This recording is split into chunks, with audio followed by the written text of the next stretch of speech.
Today we were testing out vacuum cylinder pressure test, seeing the balance of the cylinder and basically testing out whether how the cylinder meshes out on each when you unplug the coil and see if the car dies or not. If it dies, got a problem. So far, the most useful in automotive would probably have to be learning how to pass smog, because that's one of the biggest problems in the car industry is when cars can't pass smog and you don't know why.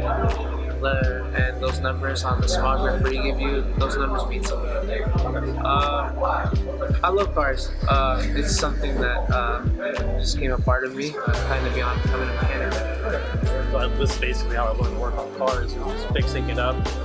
I got the original motor running, got it smogged and registered because it sat for like 7 years. Drove it around for the summer and then got stuck into it and started modifying it. It's on its like third suspension setup.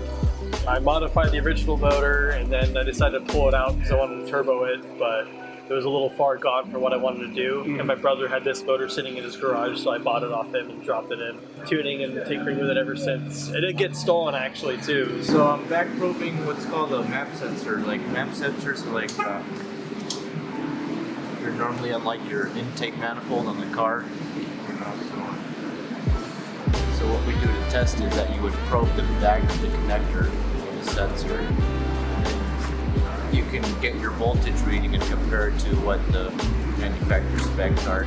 Or you can just get an oscilloscope pattern and probe it so that way it can show you a waveform. So it can, like, you can basically see how the electrons are flowing, or how the voltage is there. You can see how it works, how it reacts, the different changes. So it's more detailed when you do it with an oscilloscope, but normally you would just use a regular multimeter.